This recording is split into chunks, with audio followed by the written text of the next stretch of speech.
Welcome to Daddy's new video. Time to start the video. Please like and subscribe for my video. Hello, in this week's video, we're going to be talking about nutrition and its effects and how to fuel the ADHD brain properly.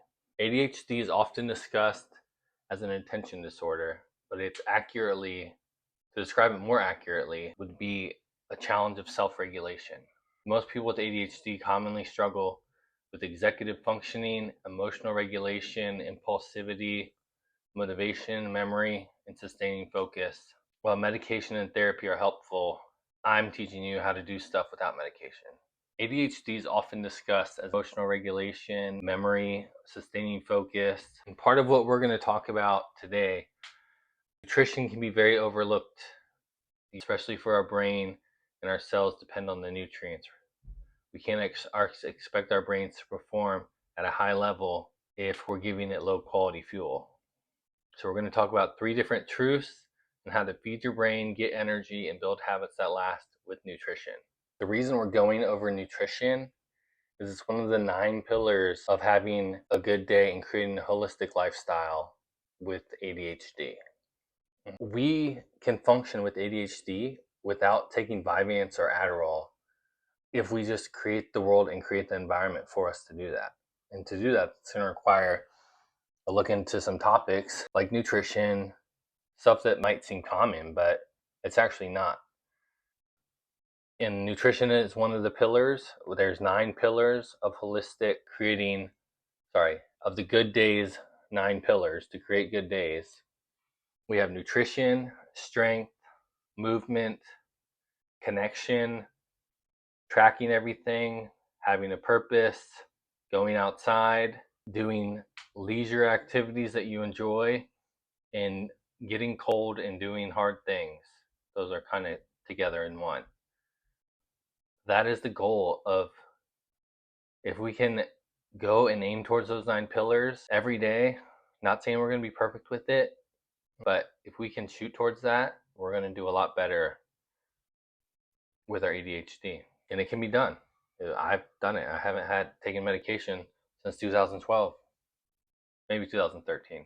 Point number 1, your brain needs premium fuel if you have ADHD. You can't expect high performance if you're giving it crappy fuel. Cue car analogy. Your brain uses up roughly 20% of your daily energy and only makes up 2% of your body weight. That means that nutrition affects attention, memory, mood, and decision making. Many ADHD symptoms get worse when our blood sugar rises and falls based on our nutrition. Common examples of things that make our blood sugar rise are cereal, sugary coffee drinks, right? Are you getting a coffee or are you getting a milkshake? Skipping meals, eating too much processed food and snacks, energy drinks, multiple energy drinks throughout the day. Maybe I have a whole video on caffeine. I might redo that at some point, but judging our caffeine intake is very important with ADHD, because if we overdo it, it has a negative effect on us. So you have to manage it very well. For people with ADHD, these crashes, the symptoms would be brain fog, irritability, increased impulsivity, difficult focus, and fatigue, and craving more sugar. So instead, we need to start focusing on foods that give us energy. This is the important foods that we need. Our eggs, Greek yogurt, chicken, fish. Very live. You see me flip my page. Beef, beans, oatmeal, brown rice, sweet potatoes, fruits, vegetables, nuts, and seeds. If you just listen to that list, it's common. It's these stuff that your grandma tells you to eat. If the food is not the ingredient, then you can't know the ingredient that it is. You can't understand what red 40 is or whatever ingredient. Sucralose. If I don't know what sucralose is, then why am I eating it? We want the food to be the ingredient. For lunch, for years, I've had ground beef, rice, peppers, and onions. And now I make homemade ranch. I put it on there and a tiny bit of sriracha. And that is my lunch. It has been my lunch for over a decade in some form or another. The buzzword of nutrition these days, protein. As somebody with ADHD, we need protein because it supplies the proper amino acids. It's called trizone, tyrosin. Excuse me, I'm reading the thing, which helps our body make dopamine, and norepinephrine, which are the two main things we need for attention, motivation, and then doing executive functioning.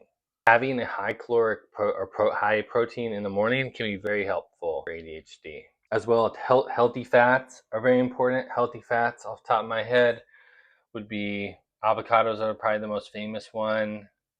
Avocado oil. Also, omega-3 fatty acids found in salmons, walnuts, sardines, flaxseed, chia seeds help brain function as well.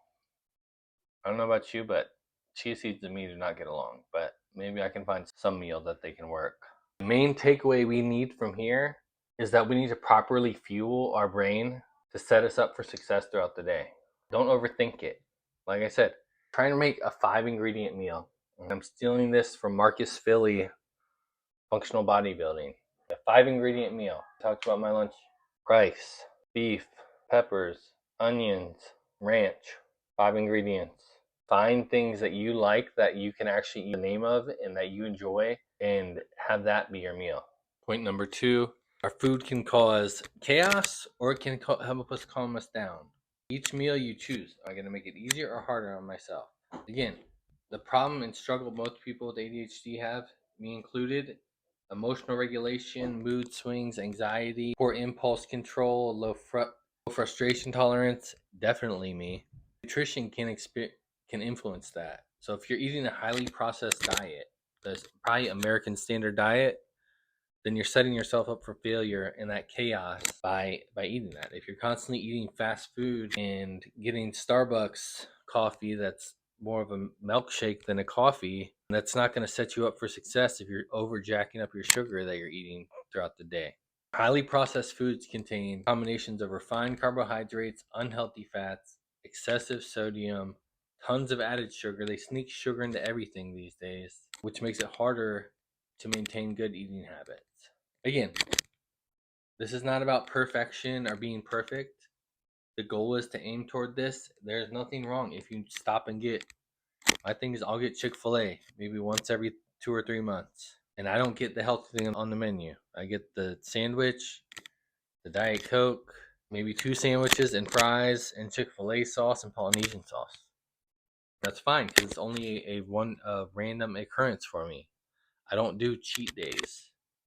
I don't do cheat meals. You stay consistent with how you're eating, and then it becomes easier. It becomes a lifestyle. We also don't want to overlook hydration. Nowadays, it's very good too that we have lots of access to electrolytes. That wasn't always the case, but I think water with electrolytes is like main key for hydration. If you don't have electrolytes, you can use salt. You have to be careful not to oversalt it, to have oversalted. You can use those lime packets, True Lime, I think they're called, and that helps make the water better if you don't just want to drink plain water. I'd be remiss if I didn't mention it. Caffeine. Look, I even have my coffee right here. Caffeine may help you with ADHD. It may help you to be alert, cause alertness, or improve alertness, but it also may cause increased anxiety and sleep problems or jittering. So, depending on who you are, depending on the person, caffeine may help you or it may make you more jittery. So, you need to pay attention to how your body responds to drinking caffeine.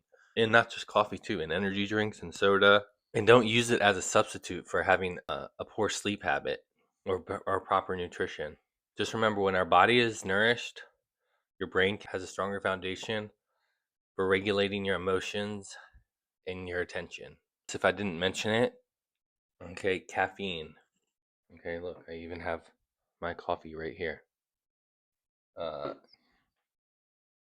Caffeine may help you with ADHD. It may help you to be alert, cause alertness, or improve alertness, but it also may cause increased anxiety and sleep problems or jittering.